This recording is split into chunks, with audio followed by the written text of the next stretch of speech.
नमस्कार, मेरा नाम डॉक्टर स्वाति पांडे है और आज हम अपनी सीरीज़ को आगे बढ़ाने जा रहे हैं जिसमें हम बात करने वाले हैं कि हमारा न्यूबॉर्न बेबी एंड मम्मी घर आ गए हैं तो उन लोगों का ख्याल कैसे रखा जाए और किस तरीके से घर का माहौल एक कंफर्टेबल जोन बनाया जाए ताकि दोनों माँ और बच्चे दोनों के दोनों एक अच्छे माहौल में, अच्छे वातावरण में पले बढ़े। अक्सर सर्दियों के मौसम में घर में लोग टेम्परेचर कंट्रोल करने के लिए हीटर, ब्लोअर कुछ रखते हैं। तो ब्लोअर हम लोग रेकमेंड नहीं करते हैं बिकॉज ब्लोअर में क्या होता है कि एक ड्राई गर्म एयर जाता है जो कि टेम्परेचर जो है मेंटेन तो कर देगा लेकिन ह्यूमिडिटी हटा देगा जिसकी वजह से ड्राइनेस होने लग जाएगी।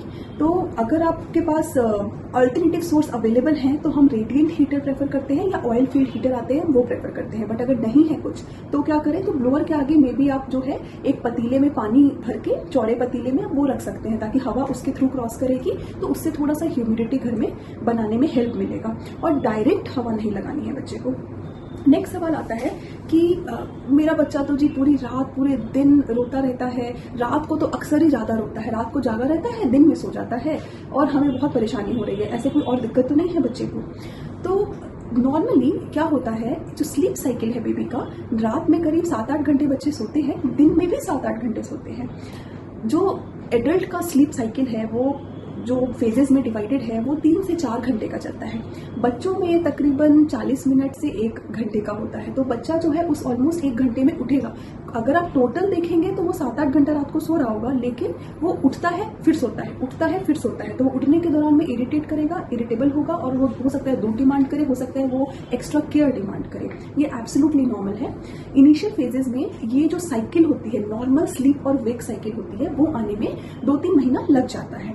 इसका एक बहुत ही फनी वजह ये है कि जब बच्चा माँ के पेट में होता है तो माँ के पेट में जो उसके चारों तरफ पानी होता है वो एक पालना के जैसे एक्ट करता है। तो जब भी माँ दिन में चलती है वो पालने के जैसे वो पानी हिलता है और बच्चा उसमें कंफर्टेबली सो जाता है।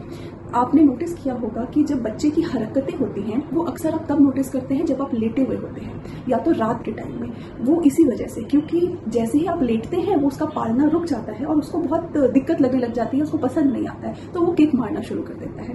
तो सेम चीज़ जब वो पैदा हुआ उसको अभी तुरंत तो पता नहीं लगा दिन रात का, तो वो सेम चीज़ अभी फॉलो कर रहा होता है जो कि eventually with in few months वो चेंज होकर normal sleep wake pattern cycle में चला जाएगा बच्चा। तो इसीलिए स्टार्टिंग में अगर बच्चा बहुत रो रहा है रात के टाइम में, दिन में शांत है, तो टेंशन नहीं लेना, इसमें कुछ घबराने का नहीं है, ये एक नॉर्मल स्लीप वेक पैटर्न का साइकिल है।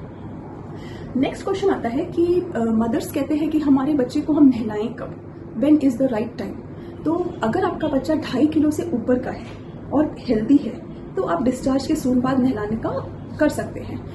बट आइडियली जब तक उसका अम्बलाइकल कॉर्ड जो है वो अटैच्ड रहता है तब तक हम लोग अवॉइड करें तो अच्छा रहता है।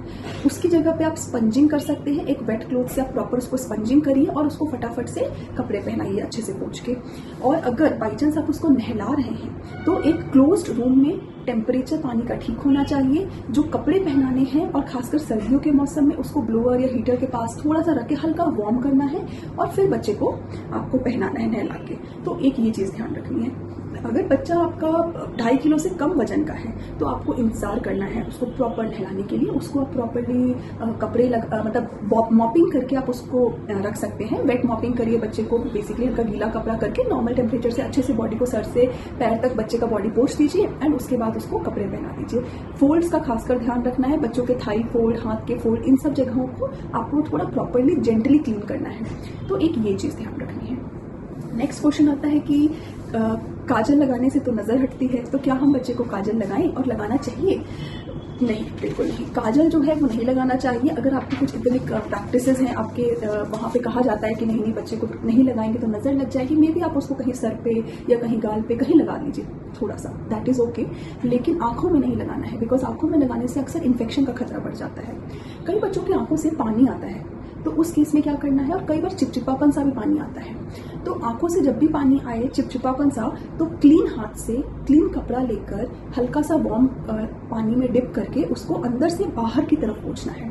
दोनों आंखों के लिए सेपरेट आपको कॉटन यूज करना है। सेम कॉटन से ये आंख और ये आंख में नहीं पोंछना है क्योंकि क्रॉस इन्फेक्शन भी हो सकता है। तो आपको ये चीज़ ध्यान रखनी है। अगर सिंपल सिर्फ पानी आ रहा है, कोई चिपचिपापन कुछ भी नहीं है, तो कई बार क्या होता है, यहाँ से नाक के अंदर में एक डक्ट होती है जो कई बार बच्चों में ब्लॉक होती है, जिसकी वजह से ऐसा होता है। तो आपको अपने क्लीन हाथ लेके छोटी वाली उंगली पे यहाँ पे आपको हाथ रख के और इसको धीरे धीरे धीरे इसको मसाज करना है। इससे मसाजिंग से धीरे धीरे यहाँ का जो डक्ट का जो ओपनिंग है वो खुल जाता है और ये प्रॉब्लम सॉल्व हो जाता है। अगर इसके बाद भी नहीं हो रहा है सॉल्व, तो आपको अपने डॉक्टर से मिलना है। ये मसाजिंग आप दिन में 3-4 बार आराम से कर सकते हैं। समटाइम्स बिफोर फीड भी आप उसको कर सकते हैं, एवरी टाइम बिफोर फीड कर सकते हैं। सो नेक्स्ट आता है कि घर में बच्चा आया है, आपके जितने भी रिश्तेदार हैं वो खुशी शेयर करने के लिए आपके पास आएंगे और आने के बाद सीधा बच्चे को छू देंगे। तो वहाँ पे आपको थोड़ी रिस्ट्रिक्शन लगानी है कि कोई भी विजिटर आए प्रॉपरली हैंड वॉश करना है और उसके बाद ही बच्चे को टच करना है। और थोड़ा लिमिट करना पड़ेगा आपको कि हर कोई आके ना टच करे। वेरी क्लोज रिलेटिव है, नानी दादी मामी मौसी, तो मे बी आप उस समय तो आप मना नहीं करेंगे, बट आपको हाइजीन का प्रॉपर ध्यान रखना है। एंड ये भी ध्यान रखना है कि कई बार रिलेटिव्स को मिलने के चक्कर में बच्चे का फीडिंग टाइम कॉम्प्रोमाइज नहीं होना चाहिए। अब बच्चे को 2 से 3 घंटे में दूध की ज़रूरत है, तो इतनी प्राइवेसी मदर को मिलनी चाहिए कि वो बच्चे को दूध पिला सके। एक और चीज़ आती है कि काफ़ी लोग कहते हैं कि उनके घर में पेट्स हैं, कुत्ता है या बिल्ली पाली हुई है, तो हम क्या करें। तो आइडियली आपको अपने बच्चे से उसको दूर रखना पड़ेगा। यही एक तरीका है, दूर रखना ही पड़ेगा। कैसे दूर रखेंगे, तो मे बी आप अपने घर में एक डिपेंडिंग अपॉन योर प्लेस आप उसको एक अलग रूम दीजिए बच्चे को और मदर को। वहाँ के आसपास कोई पेट्स नहीं आना चाहिए। कई बार कुछ अल्ट्रासोनिक वेव्स का एक होता है जो आप लगवा सकते हैं, जिसमें कि अगर वो कुत्ता या कोई क्रॉस करे तो सडनली बीप आएगा और आपको पता लग जाएगा। तो आप कुछ वैसा भी इंस्टॉल करवा सकते हैं। होता क्या है, कुत्ते या बिल्ली जो भी पेट्स है उनके जो हेयर्स होते हैं वो बहुत आपको दिखाई नहीं देंगे, वो गिर जाएंगे, वो बच्चा इंजेस्ट भी कर सकता है, उससे रिलेटेड बच्चे को फिर इन्फेक्शन भी डेवलप हो सकता है। बिकॉज बच्चे की इम्यूनिटी अभी कॉम्प्रोमाइज्ड है, अभी बच्चा न्यू बॉर्न बेबी है ना, तो उसको अभी इम्यूनिटी बनने में उसको थोड़ा वक्त लगेगा। टिल दैट टाइम आपको अवॉइड करना है। एक और काफ़ी परेशानी भरा क्वेश्चन होता है पेरेंट्स को कि मेरे बच्चे को जॉन्डिस हो गया, पीलिया हो गया, हम क्या करें। जॉन्डिस आप ये मानिए कि जो खासकर जो हाई रिस्क बेबीज हैं, जिसमें कि mother O positive blood group है, बच्चा ए या बी पॉजिटिव कुछ भी हो, या फिर RH negative pregnancy, A negative B negative O negative कुछ ऐसा ब्लड ग्रुप है मदर का, या बच्चा छोटा है, या बच्चा जो है उसमें कुछ पर्टिकुलर एंजाइम्स की डेफिशिएंसी होती है जो थोड़ी सी खानदानी चलती है, हो सकता है कि घर में किसी और बच्चे को भी रहा हो, या फिर फीडिंग का इशू आ रहा है, तो ये सारे केसेस में थोड़ा सा जॉन्डिस होने का चांस बढ़ जाता है। बट आमतौर पे ऑलमोस्ट सभी बच्चे में थोड़ा जॉन्डिस होता ही है, किसी में ज़्यादा किसी में कम।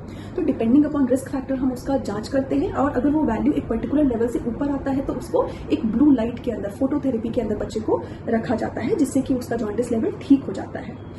ये जॉन्डिस इसीलिए होता है नॉर्मल बेबीज में बिकॉज लिवर थोड़ा इमेच्योर है उनका, तो उस केस में ये चांसेस वैसे ही ज़्यादा बढ़ जाते हैं। सो नटशेल हमें ये समझ आता है कि आपको प्रॉपर हाइजीन मेंटेन करना है, डायरेक्ट ब्रेस्ट फीडिंग करवानी है 6 महीने तक एक्सक्लूसिवली। कोशिश करिए डायरेक्ट दे, अगर नहीं डायरेक्ट हो पा रहा है आप ब्रेस्ट पंप यूज़ कर सकते हैं, उसके सहायता से आप दे सकते हैं, लेकिन डायरेक्ट ब्रेस्ट फीडिंग ही प्रॉपर तरीका है। फॉलोड बाई आपको बच्चे को ढकार दिलाना है, बर्पिंग पिलानी है। बर्पिंग में हो सकता है बच्चा 5 मिनट में बर्प कर ले, हो सकता है 10 से 15 मिनट भी लग जाए उसको। So till half an hour आपको इंतजार करना है और बच्चे को बर्पिंग की पोजीशन में रखना है। नेक्स्ट है कि आपको पेट्स और इन सबसे बच्चे को दूर रखना है। अगर जॉन्डिस आपको लग रहा है, विजिबल बहुत ज़्यादा है, अपने डॉक्टर से कंसल्ट करना है। आमतौर पे आपको डिस्चार्ज के पहले वो चेक करके भेजेंगे, तो आपको उसके लिए घबराने की ज़रूरत नहीं है। फीडिंग पे ध्यान रखना है, यूरिन और स्टूल जो है बच्चे का उस पर ध्यान रखना है। सीजन के हिसाब से पहला 2 दिन 48 घंटे के बाद आमतौर पर कम से कम 7-8 बार यूरिन बच्चे को पास करना चाहिए। तो आपको मतलब हर 2-2 घंटे पे उसका डाइपर चेक करना है, देखना है कि बच्चा यूरिन किया कि नहीं किया। घर पे डाइपर जो है प्रॉपर बड़ा डाइपर वो अवॉइड करिए, कॉटन का क्लॉथ यूज़ करिए, वो उसके लिए ज़्यादा फायदेमंद रहेगा। सो अभी के लिए इतना ही, अगले सेशन में हम फर्दर इससे रिलेटेड और बात करेंगे। Thank you so much.